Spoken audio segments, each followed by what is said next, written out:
Subscribe कीजिए हमारे YouTube channel को और बेल आइकन को प्रेस कीजिए ताकि हमारी वीडियो का लिंक सबसे पहले आप तक पहुंच सके और ज्योतिष संबंधी सभी जानकारियाँ आपको मिलती रहे।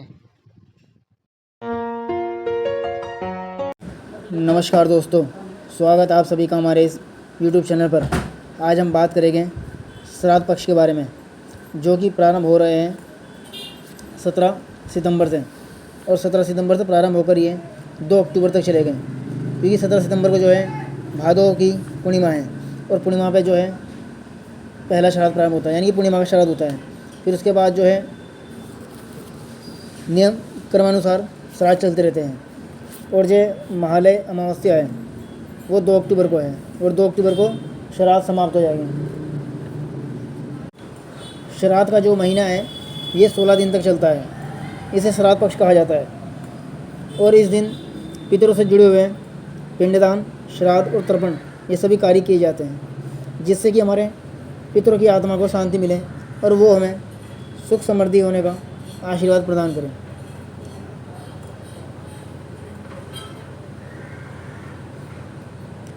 पूर्णिमा का श्राद्ध जो है वो 17 सितंबर को रहेगा।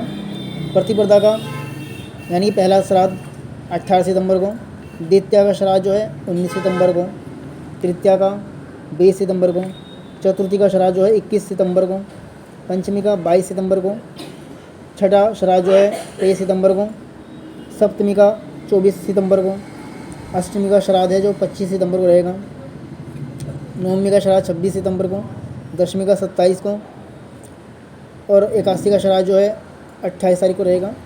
द्वादशी यानी 12वीं तिथि का श्राद्ध 29 तारीख को रहेगा।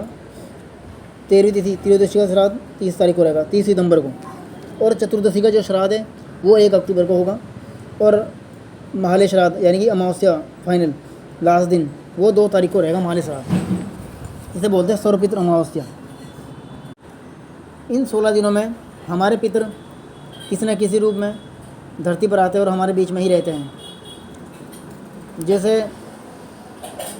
ये 16 दिन श्राद्ध के होते हैं, इन 16 दिनों में अपने पितरों से जुड़े हुए जो भी कार्य हैं वो किए जाते हैं। जिस दिन आपके पितरों की मृत्यु हुई हो उसी तिथि पर उनका श्राद्ध किया जाता है, क्योंकि पितरों की तिथि पर श्राद्ध करना बहुत उचित है। इससे जो है आपके आने वाले जीवन के सभी प्रकार के कष्ट दूर होते हैं।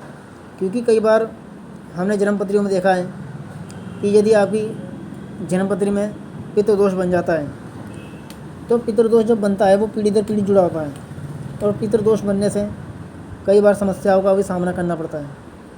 हमने कई कुंडलियों में देखा है कि पितृदोष जब कुंडली बनता है तो जैसे घर में लड़ाई झगड़े रहना, व्यापार न चलना, संतान ना होना, हो जाए तो होकर मर जाना, या पति पत्नी में कलेश रहना, यानी दाम्पत्य जीवन में कड़वाहट रहना।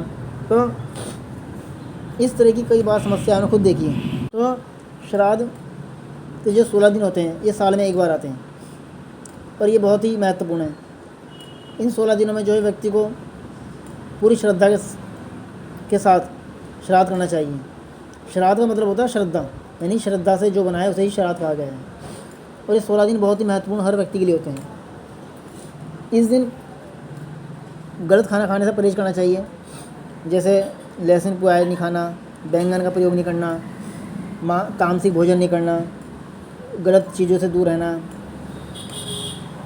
क्योंकि इन 16 दिनों को बहुत महत्वपूर्ण कहा गया है। और जो व्यक्ति पूरी श्रद्धा से भक्ति भाव के साथ अपने पितरों से जुड़े हुए सभी कार्य कर लेता है, उसे उसके पितर प्रसन्न होकर खुश रहने का आशीर्वाद देते हैं और उसे जीवन में तरक्की का आशीर्वाद देते हैं, जिससे उसके घर में आने वाली सभी प्रकार की परेशानियां दूर होती हैं और उसे एक अच्छा जीवन मिलता है।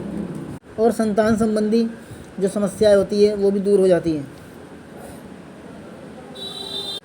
वैसे तो हर महीने अमावस्या पर भी पितरों से जुड़े हुए कार्य किए जाते हैं, क्योंकि जैसे अमावस्या पर सुबह स्नान करके दान करने का महत्व होता है, तो ऐसे ही जिस दिन आपके श्राद्ध वाले दिन जब आपके पितरों की तिथि आ जाए उस दिन आपको सुबह स्नान करने के बाद सूर्य को जल देना है। साथ ही दक्षिण दिशा की ओर मुँह करके अपने पितरों को जल दें, ब्राह्मण को भोजन करवाएं और पंचबली करें।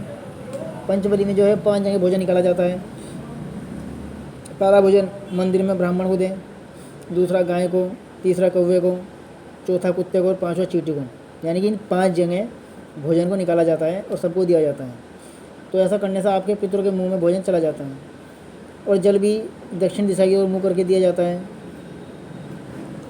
और साथ ही ब्राह्मण को जो दान दक्षिणा आप करते हैं, वस्त्र दान, अन्न दान, रुपये पैसे, जितने भी आपकी क्षमता है, ब्राह्मण को प्रसन्न करके घर से भेजिए और उसे घर बुलाकर भोजन भी कराइए। खासकर खीर जरूर खिलाएं, क्योंकि खीर का बड़ा महत्व है। क्योंकि जब ये 5 जगह आप भोजन निकालते हैं तो इन 5 जगह भोजन करवाने से भोजन जो है आपके पितरों के पास पहुंच जाता है और वो उसे खा लेते हैं। उसके बाद वो प्रसन्न रहते हैं। जब आप पितरों का तर्पण करते हैं तब उन्हें मृत्यु लोक से सर्वलोक में स्थान मिलता है, नहीं तो उससे पहले उनकी मुक्ति नहीं हो पाती। तो ये था श्राद्ध पक्ष के बारे में जो आज आपने जाना। हमारी और वीडियो आगे भी आप लोगों के लिए ऐसे आती रहेगी। आप हमारी वीडियो को लाइक करें, चैनल को सब्सक्राइब करें, इसको शेयर भी कर दें ताकि वो लोग भी इससे जुड़ी हुई जानकारी ले लें। और यदि कोई बात आप हमसे पूछना चाहते हैं तो हमारे दिए हुए मोबाइल नंबर पर आप संपर्क कर सकते हैं। सभी जानकारी आपको विस्तार दी जाएगी। धन्यवाद।